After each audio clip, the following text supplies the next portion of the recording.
Could you please wrap up what you have spoken to the panel? Yes. I made yesterday 3 points.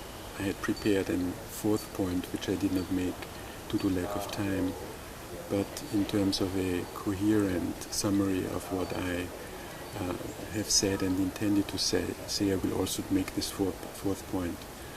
My first point was very simple, and it is that the current crisis in Europe and in the United States of America is of a political nature, and it is not a financial crisis or only a financial crisis as is usually represented.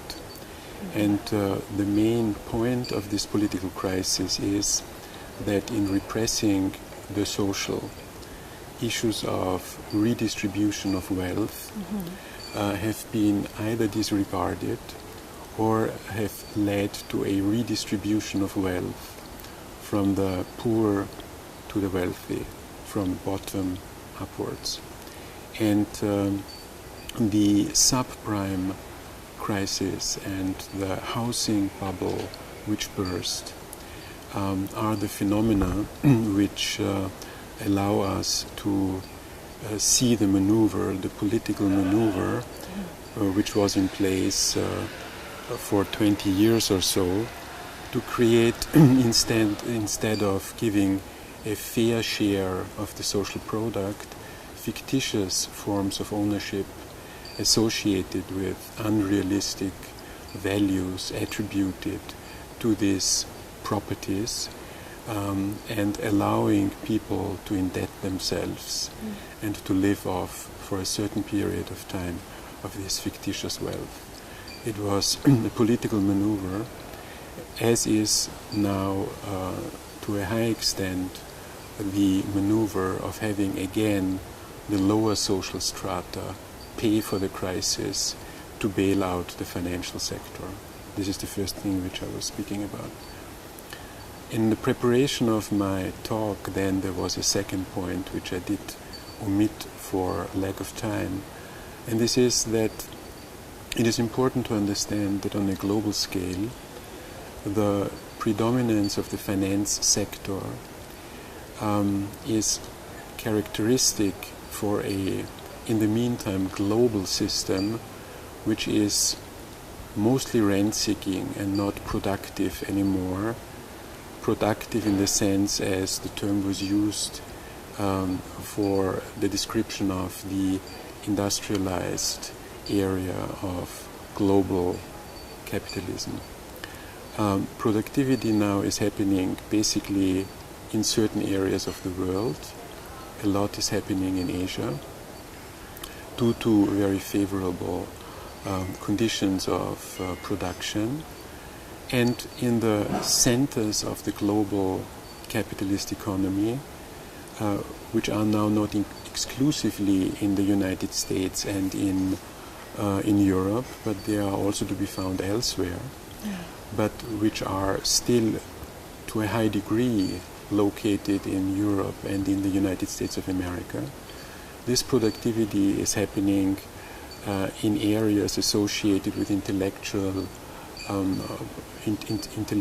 and artistic creativity, productivity, as best demonstrated in the worldwide web, the internet, and the contents. We are in need of new institutional architecture on global and regional scale for the purpose of allowing for a pluralism of institutional experimentations, a pluralism of traditions expressing themselves, competition between institutions, and as Professor Kahn has so brilliantly put it in his speech today, we have to allow for many of these institutions also to fail, to prosper and to fail. And in this sense, I think, and now let me turn to this conference, it is important that Asia, in all its pluralism, cultural, traditional pluralism, finds doesn't try to find one voice which is imitating the West, but many voices which express the potential of your traditions. And in this sense, Asia might have in the future an important say in establishing a new, more experiment-prone and pluralistic institutional architecture on a global scale. Is there something Asia should have learned from the problems now facing the United States and Europe in their economic crisis? Is there something Asia should do differently? Look, as I have tried to say yesterday, Asia was successful whenever it rejected the recipes from the West. There is a scholar, a US scholar, Alison Emston, who has extensively written about this. And I've quoted her yesterday, the so-called East Asian tigers, or the success stories in Asia throughout the last decades, were always due to the fact that these experiences relied on their own traditions.